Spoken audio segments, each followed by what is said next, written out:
Coba ini. Kau pakai kalau kau memang benar-benar berilmu tinggi.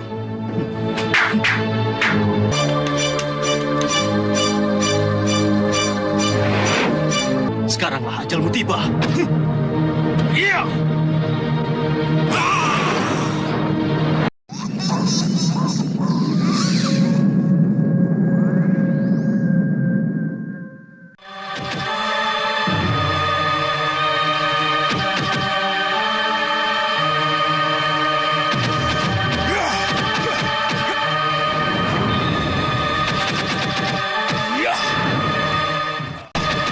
Di awal episode ini, kita menuju pada Gendawar yang di saat itu sedang melatih jurus-jurus dan ilmu kesaktiannya. Sebab ia merasa sudah sembuh dan benar-benar pulih dari luka dalam parah yang dialaminya setelah dicurangi oleh Aji Basa Pamungkas di dalam pertarungannya melawan pendekar licik tersebut. Tidak hanya itu, ia pun mendapatkan jurus-jurus baru dari Nyi Timun gurunya, sehingga kini penguasaan ilmunya semakin banyak dan sempurna. Ilmu-ilmu yang diberikan oleh Nyi Timun kepadanya bukanlah ilmu sembarangan. Ilmu-ilmu itu adalah ilmu pamungkas yang sangat berguna bagi dirinya, terutama untuk menghadapi musuh-musuh yang sakti seperti Aji Basa Pamungkas ataupun Topeng Emas. Walaupun sebenarnya pada beberapa jurus ia juga sudah menguasainya. Ketika menghadapi Aji Basa Pamungkas beberapa waktu lalu, sebenarnya Gendawar yang menjadi topeng hitam mampu mengalahkan pendekar murtad tersebut dengan cukup mudah. Namun karena kelicikannya, maka Gendawar atau topeng hitam itu pun dapat dikalahkan dengan pukulan maut si Cikas yang dilakukan dengan cara curang ketika pemuda itu sedang lengah.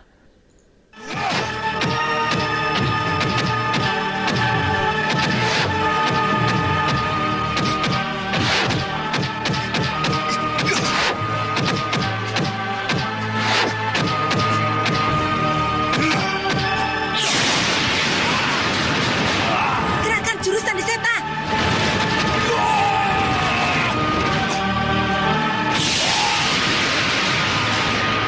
Aji Brahmasta Laksa.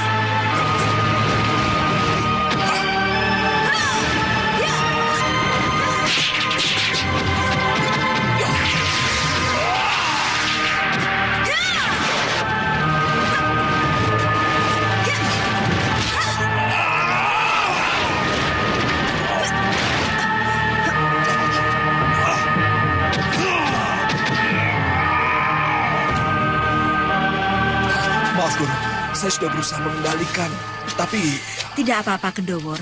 Jurus dan ajian yang paling sulit pun dapat kau pelajari dengan mulus, tanpa menimbulkan kerepotan. dengan keikhlasan dan ketulusan gurulah yang menjadikan hati dan akal saya tersinari. Nyai Parwati benar-benar senang memiliki murid yang cerdas dan pintar seperti Gendawar, sebab ia merasa ilmu yang diberikannya tidak akan sia-sia, apalagi disalahgunakan. Sebab ia tahu kalau pemuda itu adalah manusia yang rendah hati, jujur, tidak takabur, dan selalu menjunjung tinggi nilai-nilai kebenaran. Setelah merasa cukup, Nyi Timun itu pun berpamitan kepada Gendawar. Namun sebelum itu, Gendawar pun meminta izin kepada gurunya untuk menggunakan ilmu yang diajarkan guna membalas kepada Aji Basa Pamungkas. Nyi Timun pun mengiyakan, namun ia berpesan jangan sampai ada niat balas dendam di dalam hati muridnya tersebut. Tangkap hidup atau mati Aji Basa Pamungkas, kemudian serahkan pada Gusti Sultan Mataram. Sendika Guru. Tangkap hidup atau mati Topeng Mas, Mak Lampir, dan si Grandong. Sekiranya mereka membahayakan dirimu. Sendika Guru. Bunuh juga Topeng Hitam jika membantai rakyat yang lemah. Sendika Guru.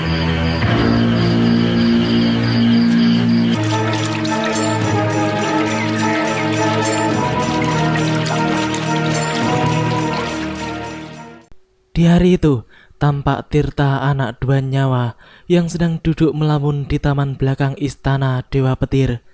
Mendadak saja ia melihat ada seorang anak perempuan kecil seumuran di bawahnya yang sedang mengejar-ngejar seekor kelinci putih. Hewan tersebut kebetulan berlari ke arah Tirta, sehingga anak itu pun menjadi senang.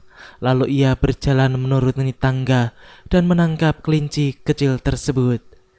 Anak laki-laki setan utara yang biasanya cemberut itu pun kini mendadak menjadi ceria, seakan ia menemukan dunianya. Ia pun memberikan kelinci putih itu kepada anak kecil tersebut sebagai pemiliknya. Lalu mereka berkenalan satu sama lain. Akan tetapi ketika diletakkan, kelinci itu pun lepas lagi, dan anak kecil itu menyuruh Tirta untuk menangkapkan untuknya kembali. Kini kita menuju Ki Wangsa, wakil Dewa Petir, yang di saat itu sedang mengabarkan kepada para anak buahnya bahwa Dewa Petir mengundang mereka untuk melakukan pasewan agung di istana. Setelah memberi kabar kepada orang-orang yang akan diundang, Ki Wangsa pun segera kembali ke dalam istana. Sedangkan Prajananta tampak penasaran apa yang hendak dilakukan oleh ketuanya. Sebab ia tidak diajak, ia pun kemudian diam-diam mencoba mengintip ke dalam istana. Bagaimana persiapan acara paseban agung nanti, Ki Wangsa? Beres, Ketua. Beberapa tamu sudah mulai datang. Bagus. Kau urus semuanya. Sendiko. Silakan duduk. Sengaja aku mengumpulkan kalian untuk membicarakan acara paseban agung. Untuk mengumpulkan pendekar-pendekar pilih tanding agar mau bergabung di bawah panji perguruan kita. Bagus. Aku setuju sekali. Akan aku kerahkan para pendekar dari timur untuk bergabung dengan Andika Dewa Petir. Dan juga para pendekar dari Pulau Andalas, Ketua. Ya, betul. Dan juga para pendekar dari Andalas. Kurang ajar, ada yang mengintip.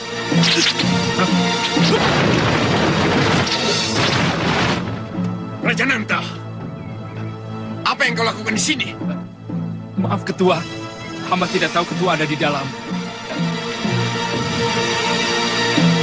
Hamba sedang memeriksa keadaan, Ketua. Lancang kau. Pergi! Baik, Ketua.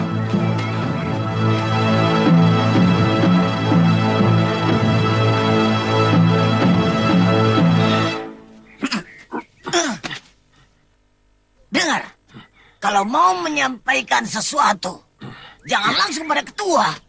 Sampaikan dulu pada aku, biar aku yang bicara. Tahu? Ternyata tidak hanya Dewa Petir saja yang marah, namun si lampir pun memarahi Grandong sebab ia merasa dilangkahi oleh makhluk hitam tersebut.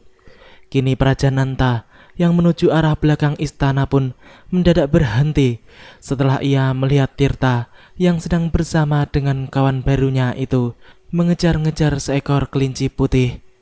Pemuda itu pun kemudian mendekati Tirta. Sepertinya ia tidak suka melihat kehadiran anak kecil tersebut di padepokan Dewa Petir. Sebab sejak kemunculannya, Dewa Petir sudah tidak terlalu peduli lagi kepada dirinya. Ia pun kemudian mengambil pisau dari balik bajunya, lalu melemparkannya dan tertancap tepat pada kelinci putih tersebut. Jelas saja, tewasnya hewan mungil itu membuat anak kecil itu menangis, dan Tirta pun tidak tinggal diam. Ia pun langsung mengambil pisau yang menancap di badan kelincinya, lalu segera menyerang Prajananta dengan ganas. Dewa Petir yang berada di dalam istana pun langsung keluar karena mendengar jeritan Tirta. Ada apa, Grandong? Teriakan anak laki-laki ini. Masa tidak dengar? Telingaku setajam telinga Siwa. Aku hanya menguji telingamu saja, tahu?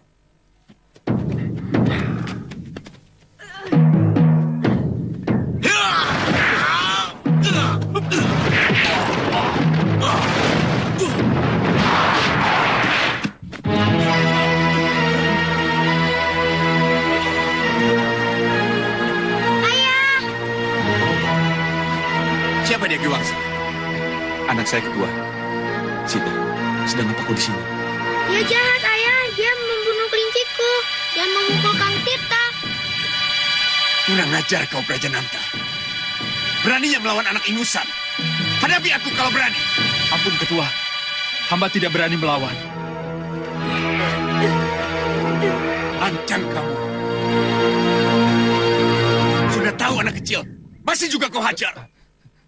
Kau tahu, setetes darahnya lebih berharga daripada 1000 nyawamu. Ampun, ampun. Dewa Petir yang melihat Tirta terluka pun tidak dapat menahan amarahnya. Ia pun menghajar Prajananta dengan bengis. Pemuda itu pun tampak meminta ampun atas kesalahannya. Dewa berambut merah itu pun kemudian memperingatkan keras Prajananta jika sampai sekali lagi saja ia menyentuh tubuh Tirta, maka ia akan dibunuhnya. Melihat semua itu, si pedang iblis atau setan utara 3 pun kemudian langsung mendekati kedua kakak seperguruannya. Kau lihat sendiri, kakak. Bagaimana kalau anak itu mati di tanganmu? Hah?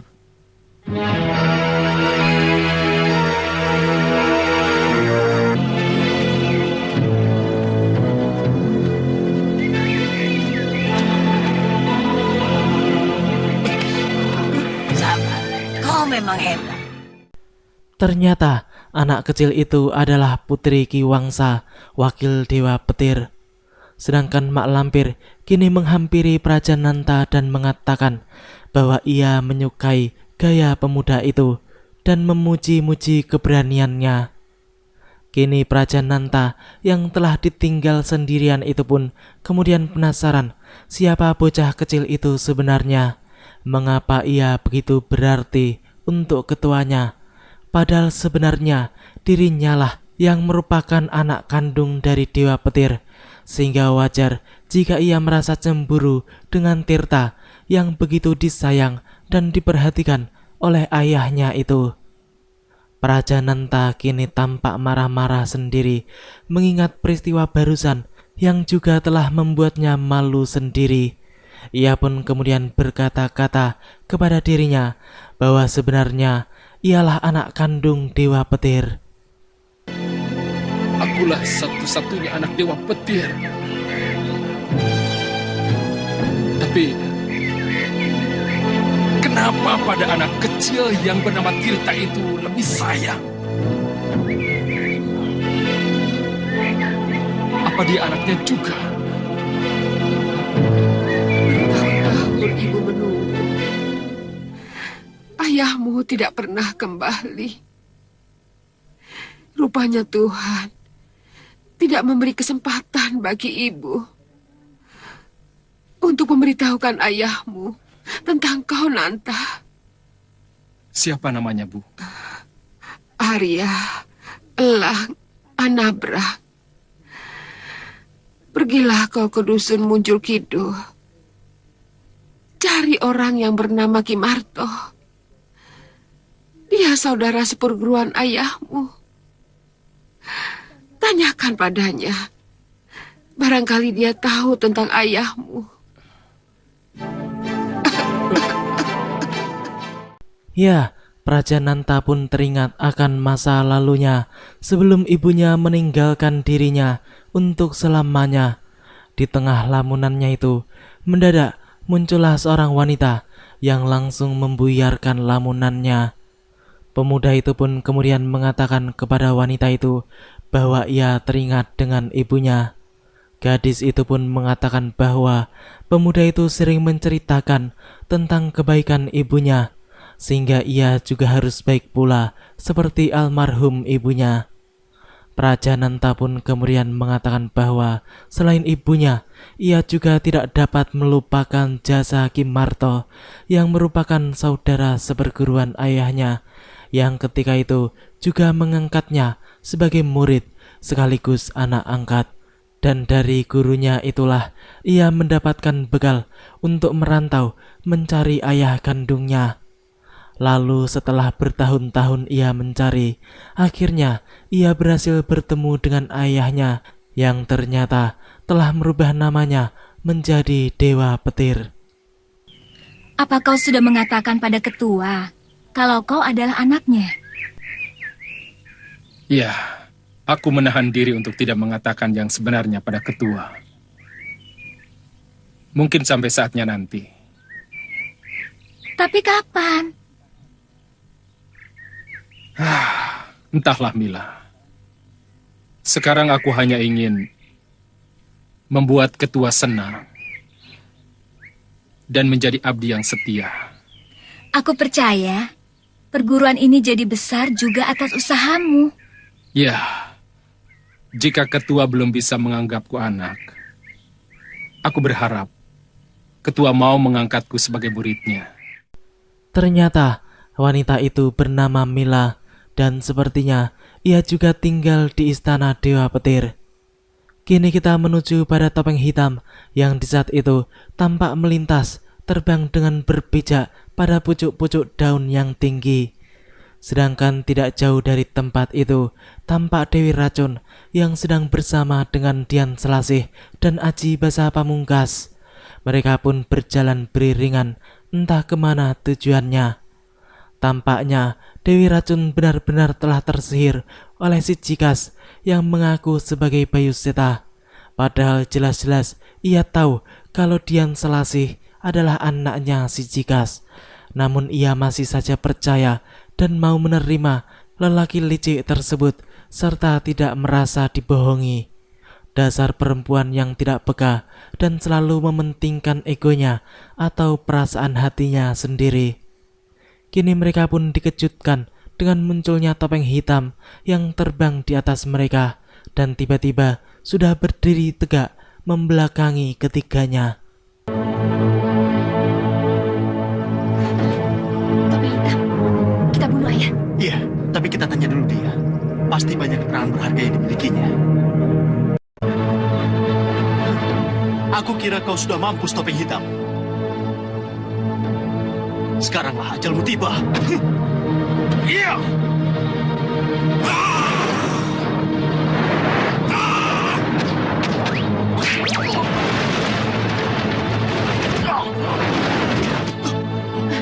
Ayah.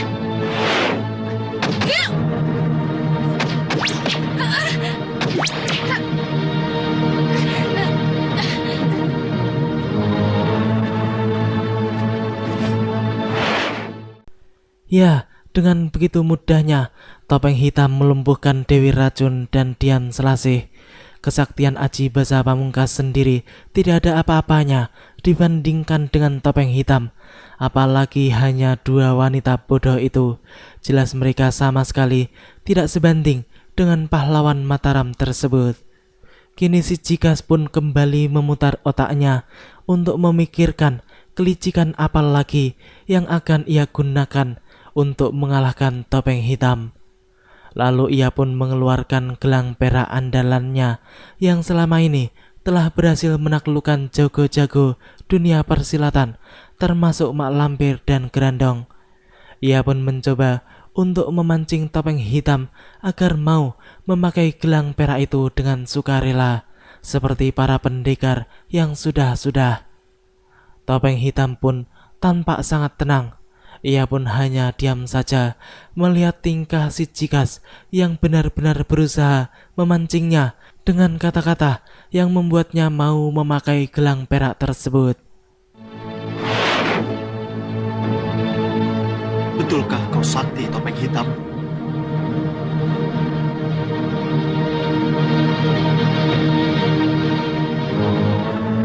Ayo, cobain.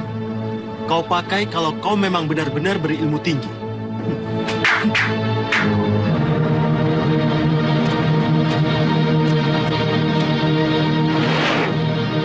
Ayo, ambillah. Pakai. Setelah mendengar kata-kata Aji Basa Pamungkas yang menantangnya untuk memakai gelang perak tersebut, topeng hitam pun kini secara perlahan-lahan mulai bergerak mendekati gelang perak yang tergeletak di tanah. Sedangkan si Cikas masih terus mengoceh agar topeng hitam benar-benar mau memakai gelang yang menurutnya adalah jebakan bagi lawannya itu. Tampaknya ia lupa bahwa topeng hitam adalah murid guru Somala yang ilmunya lebih tinggi daripada dirinya, sehingga pendekar tersebut pasti mengetahui rahasia di balik kekuatan gelang perak tersebut dan bagaimana cara menghadapinya.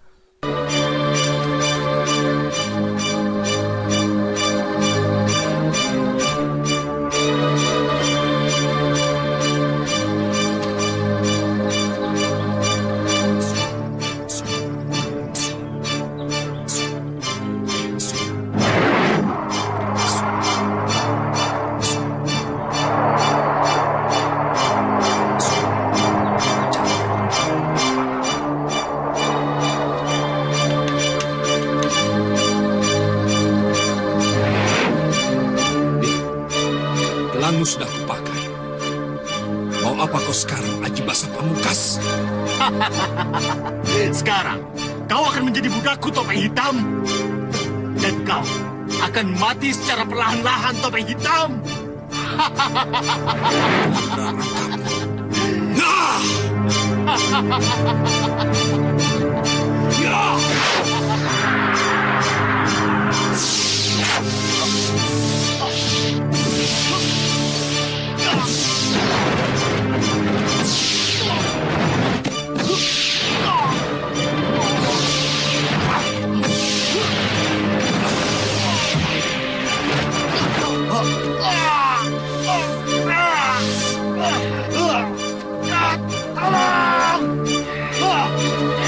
Berdiri. Dengarkan suara itu. Suara apa? Aji Basa Pamungkas dalam bahaya. Ini Cirebon. Apa di Cirebon ada Aji Basa Pamungkas? Kita lihat dari dekat.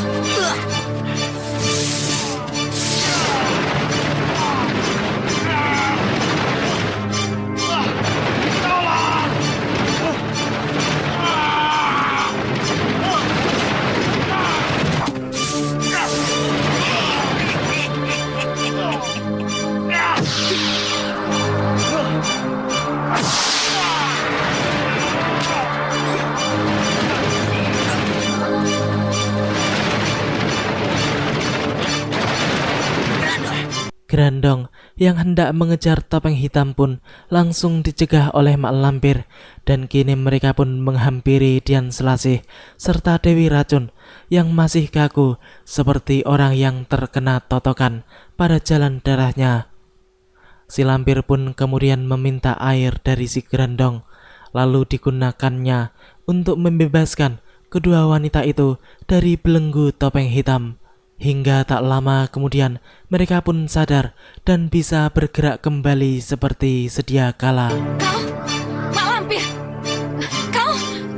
Akulah yang menyembuhkan kalian dari penyakit bengong-bengong seperti Arca. Mana Kakang Bayu Seta? Tidak ada Bayu Seta. Yang ada Aji Basa Pamungkas yang sudah dibunuh oleh kamu. Kurang ajar.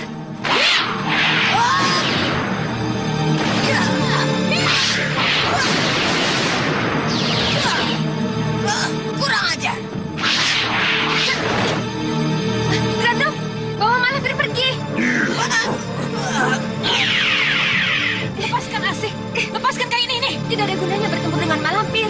Mak Lampir sudah membunuh ayahmu. Dia juga harus mati. Tidak mungkin, Ibu. Percayalah.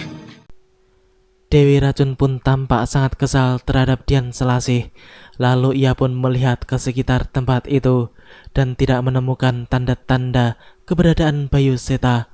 Kemudian ia kini meninggalkan istri Arya Soma tersebut setelah memarahinya karena dianggap telah membiarkan ayahnya dibunuh oleh orang lain. Sedangkan Selasih sendiri merasa tidak mungkin ayahnya tewas dengan mudah karena kelicikannya melebihi setan dedemit. Di malam itu, tampak para kiai yang sedang berjalan menuju istana Kadipaten untuk melakukan musyawarah seperti biasanya bersama para petinggi Mataram. Lalu mendadak muncullah Gendawar yang memohon izin untuk berbicara empat mata dengan Kiai Jamas karena ada hal yang penting yang hendak disampaikan olehnya, yang kemungkinan adalah tentang Aji Basa Pamungkas. Penting, Kiai. Tinggalkan saja. Iya. Nanti aku menyusul, Kiai. Iya.